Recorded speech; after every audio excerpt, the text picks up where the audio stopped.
দিয়া অনেক কাম করাইলা। আমি কিন্তু একটা প্রাইমারি স্কুলের টিচার হয়ে একটা দেশি মুরগি কিনে খেতে আমি আজও পারিনি। ইলিশ মাছ খাবো, একটা পাঙ্কাশ মাছ এনে দিয়েছি আমার ছেলেকে, বলছি বাবা খাও। আসসালামু আলাইকুম ওয়া রাহমাতুল্লাহি ওয়া বারাকাতু। আপনারা নিশ্চয়ই দেখছেন গত কয়েকদিন ধরে সোশ্যাল মিডিয়ায় একটা জিনিস খুবই ভাইরাল। আমাদের শ্রদ্ধেয় শিক্ষকরা আন্দোলনে নামছেন, আর সেখানে একজন ম্যাডাম ক্যামেরার সামনে বসেছেন। তিনি নাকি তার স্বল্প বেতনের কারণে ফার্মের মুরগি দিয়ে ভাত খেতে পারছেন না। তাহলে সেটা আমরা শুনি।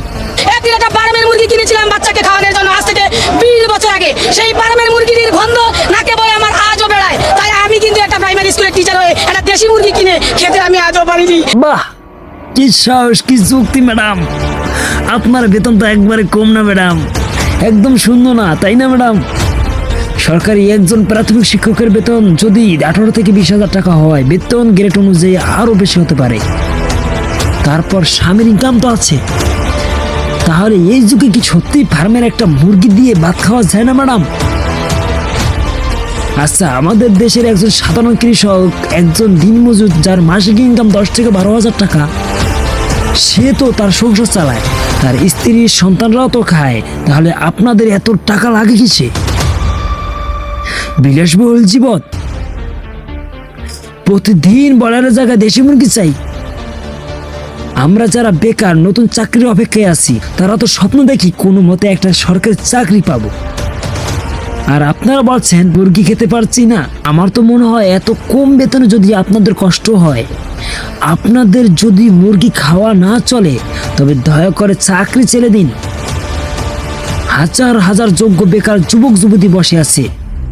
আমরা কম বেতনে হাসি মুখে দেশের ভবিষ্যৎ গড়তে রাজি আছি। আমাদের সুযোগ দিন, আপনারা একটু আরামায়েশ করুন প্লিজ। দর্শক বিন্দু, মজা করলাম ঠিকই, একটা কথা আপনারা বলুন তো, একজন শিক্ষক কেন এমন কথা বলছেন?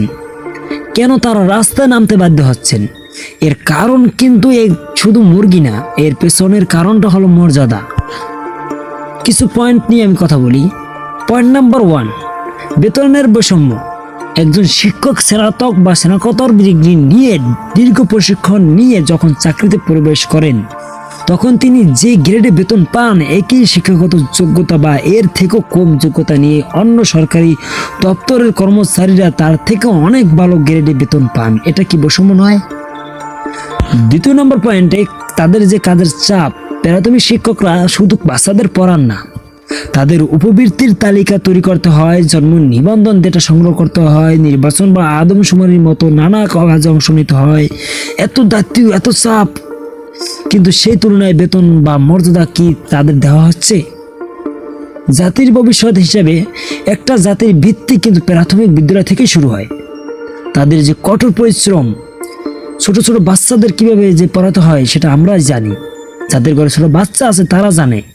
যে শিক্ষক আমাদের প্রজন্মকে তৈরি করেছেন, তাদের যদি জীবন ধারণ নিয়ে, আর্থিক নিরাপত্তা নিয়ে প্রতিনিয়ত সংগ্রাম করতে হয়, তাহলে তারা মন দিয়ে, আন্তরিকতা দিয়ে কিভাবে পড়াবেন? পেটে যদি শান্তি না থাকে তাহলে কি আর বিদ্যাদান হয়? শিক্ষিকার সেই ফার্মের মুরগির কথাটা হয়তো পরিস্থিতি। এর মানে এই নয় যে তিনি প্রতিদিনের মেনুতে মুরগি চান। এর মানে হলো শিক্ষকরা চান একটা সম্মানজনক জীবন। তারা চান এমন একটি বেতন কাঠামো যা তাদেরকে এই সমাজ ও পেশায় মাথা উঁচু করে দাঁড়াতে সাহায্য করবে, যাতে তারা অন্যান্য সরকারি কর্মচারীদের সমমর্যাদা পান। তাই আসুন শিক্ষকদের ট্রোল করা বন্ধ করি। তাদের দাবি হয়তো তীব্র, হয়তো একজন শিক্ষকের বাসা চয়ন নিয়ে বিতর্ক হতে পারে, কিন্তু তাদের মূল দাবিটা ন্যায়সঙ্গত।